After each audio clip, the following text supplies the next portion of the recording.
দেবজিৎ, আগামীকাল Mohun Bagan Punjab FC match জামশেদপুরে খেলতে হচ্ছে, হোম অ্যাডভান্টেজ মোহনবাগান এটাই পায়নি। এই ম্যাচটাকে তুমি কিভাবে দেখছো? ওদের চারজন বিদেশি আছে আর একজন আর্জেন্টাইন এসেছে এরকম আগে।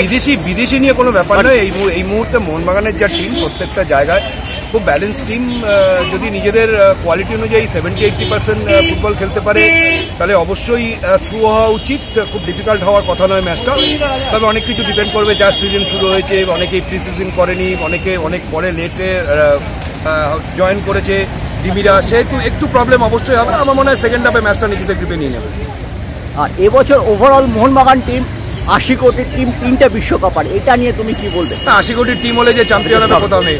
লাস্ট 3 বার চ্যাম্পিয়ন হয়েছে, তখন তো 80 কোটি ছিল না। তার মানে 80 কোটিটা ফ্যাক্টর না। ফ্যাক্টর অবশ্যই ইউনিটি, অবশ্যই আরেকটা ড্রেসিং রুমের পরিবেশ এবং তার সাথে কোচের প্ল্যানিং, সেই প্ল্যানিংটাকে পারফেক্টলি ইমপ্লিমেন্ট করা।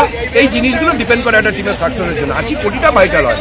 দেবজিৎ, তুমি কলকাতা লিগের সঙ্গে ওতপ্রোতভাবে জড়িত, প্রত্যেকটা ম্যাচ ডাকআউটে থাকছো, নতুন কোনো বঙ্গ সন্তান তোমার চোখে পড়লো? অনেকগুলো, 5-7টা 10টা ছেলে। একটু বলো যারা উৎসাহিত হবে দেবজিতের।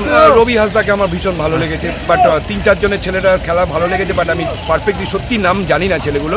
বাট সন্তোষ ট্রফি টিম করার আগে যদি পারফেক্টলি নার্সিং হয়, পারফেক্টলি ইনজাস্টিস ভাবে যদি টিম করা হয়, তাহলে সন্তোষ ট্রফিতে এবছর অনেক বেশি পসিবিলিটি পাবে বেঙ্গল। বাট এবার যদি ডিপেন্ড করে যে কার ছেলে যাচ্ছে, কার কোন কোটা সিস্টেমটাকে যদি মাথা থেকে সরিয়ে রাখতে পারে, তাহলে এবছর সন্তোষ ট্রফিতে বেটার রেজাল্ট হওয়ার পসিবিলিটি সবচেয়ে বেশি। এবং তুমি আশা করবে যে যোগ্যতার বিচারেই যেন সন্তোষ ট্রফির টিমটা হয়? অবশ্যই সেটা হওয়া উচিত, এবং আমি চাইবো যে বটম অফ দ্য টেবিল নয়। বাংলার জায়গা কখনো বটম অফ দ্য টেবিল হতে পারে না। বাংলার জায়গা টপ অফ দ্য টেবিল। আমাদের সময় তাই হয়ে এসছে।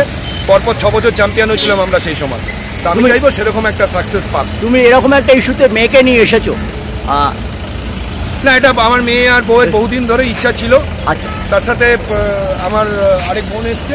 আচ্ছা। তো আমি চাইছিলাম যে ওরাও আসুক, ওরাও জয়েন করুক, কারণ আলটিমেটলি লড়াইটা ওদেরও, শুধু আমার নয়। নিশ্চয়ই।